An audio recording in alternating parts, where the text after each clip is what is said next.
வணக்கம். Welcome to அங்கனா சமையல். இன்றைக்கி நாம் எப்பவும் போல் இல்லாமல் வறுத்து அரைச்ச மசாலா சேர்த்து சிக்கன் கறி செய்ய போகிறோம். இது ரொம்ப டேஸ்ட்டாக இருக்கும். இதுக்கு ஒரு 1/2 கிலோ சிக்கன் எடுத்து சுத்தம் பண்ணி எடுத்து வச்சுருக்கேன். இப்போ ஒரு வானல் அடுப்பில் வச்சு 2 ஸ்பூன் எண்ணெய் விட்டுக்குங்க. இதில் 2 பட்டை, 2 ஏலக்காய், 2 கிராம்பு, 1/2 ஸ்பூன் மிளகு, 1/2 ஸ்பூன் சோம்பு, 1/4 ஸ்பூன் ஜீரகம் எல்லாத்தையும் சேர்த்துக்கிட்டு நல்லா வறுத்துக்கலாம். இது கொஞ்சம் கருகிடாமல் கொஞ்சம் பொன்னிறமாக வறுத்துக்குங்க. இப்போ இது கூடவே ஒரு 10 சின்ன வெங்காயத்தை சேர்த்து வதக்கிக்குங்க. இப்போ வெங்காயம் நல்லா வதங்கினதும் ஒரு 4 டேபிள் ஸ்பூன் அளவுக்கு தேங்காய் துருவல் எடுத்து வச்சுருக்கேன், அதை சேர்த்துக்கிறேன். அதையும் சேர்த்து வதக்கிக்கலாம்.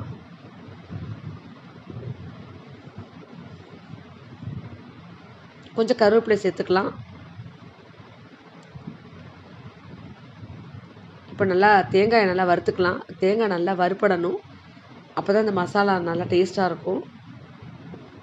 இப்போ தேங்காய் நல்லா வறுபட்டுருச்சு. இப்போ இது கூடவே மிளகாத்தூள் சேர்த்துக்கலாம். 3 டீஸ்பூன் மிளகாத்தூள் சேர்க்குறேன்.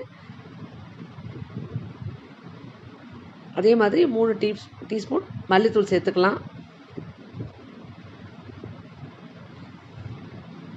இப்போ எல்லாத்தையுமே நல்லா கலந்து விட்டுட்டு வதக்கிக்கலாம். இப்போ இது நல்லா வதங்கினதும் ஆற வச்சு நம்ம இந்த மசாலாவை அரைச்சி எடுத்துகிட்டு வந்துடலாம்.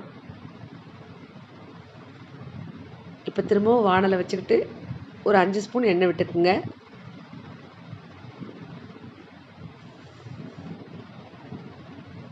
கொஞ்சமாக சோம்பு போட்டுக்கலாம்.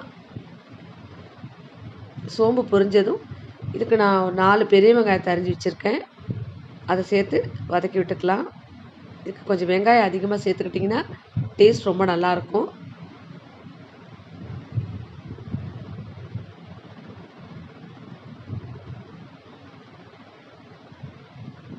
இப்போ வெங்காயம் நல்லா வதங்கிருச்சு. 2 ஸ்பூன் அளவுக்கு இஞ்சி பூண்டு பேஸ்ட்டு சேர்த்துக்கலாம்.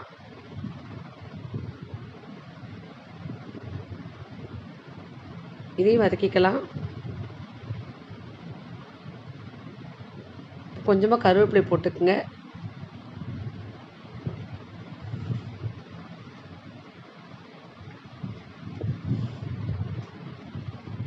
இதுக்கு நான் 2 சின்ன தக்காளி அரிஞ்சு வச்சுருக்கேன், அதை சேர்த்துக்கலாம். நீங்கள் தக்காளி பெரிய தக்காளியாக இருந்தால் ஒரு தக்காளி மட்டும் சேர்த்துக்குங்க, போதும். இதுக்கு அதிகமாக தக்காளி சேர்க்க வேண்டாம். அப்புறம் இந்த சிக்கனில் ஒரு மாதிரி புளிப்பு சுவை இருக்கும். இப்போ தக்காளி வெங்காயம் எல்லாமே நல்லா மசிஞ்சு வதங்கிருச்சு. இப்போ நம்ம வறுத்து அரைச்சி வச்சுருக்கிற இந்த மசாலாவை சேர்த்துக்கலாம். சேர்த்துக்கிட்டு இந்த மிக்ஸி ஜாரை அலசி கொஞ்சமாக தண்ணி சேர்த்துக்கலாம். இப்போ இதை நல்லா கலந்து விட்டு கொதிக்க விடுவோம்.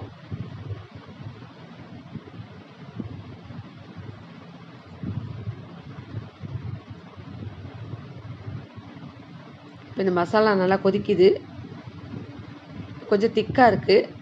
சிக்கன் வேகணும், அதனால் இன்னும் கொஞ்சமாக தண்ணி சேர்த்துக்கலாம். இப்போ இதுக்கு தேவையான உப்பை சேர்த்துக்கலாம். நான் 1/2 ஸ்பூன் அளவுக்கு கல் உப்பு சேர்க்குறேன். நீங்கள் உங்களுக்கு தகுந்த மாதிரி உப்பு சேர்த்துக்குங்க. இப்போ இதையும் நல்லா கலந்து விட்டுட்டு நம்ம சிக்கனை சேர்த்துக்கலாம். இந்த மசாலா செய்யறதுக்கு நம்ம சிக்கன் வந்து இது இந்த மாதிரி பெரிய பீஸாக போட்டுக்குங்க. எலும்போடு உள்ள பெரிய பீஸாக சேர்த்துக்கிட்டிங்கன்னா டேஸ்ட் ரொம்ப நல்லாயிருக்கும். இப்போ எல்லாத்தையுமே நல்லா கலந்து விட்டுட்டு நம்ம மூடி வச்சு ஒரு 10 நிமிஷம் வேக விட்டுக்கலாம். இடையில ஒரு தடவை திறந்து கிளறி விடுவோம். இப்போ மூடி வச்சுக்கலாம். ஒரு 10 நிமிஷம் கழிச்சு பார்க்கலாம். இப்போ நல்லா கிளறி விடுவோம். இன்னும் கொஞ்சம் நேரம் சிக்கன் வேகணும்.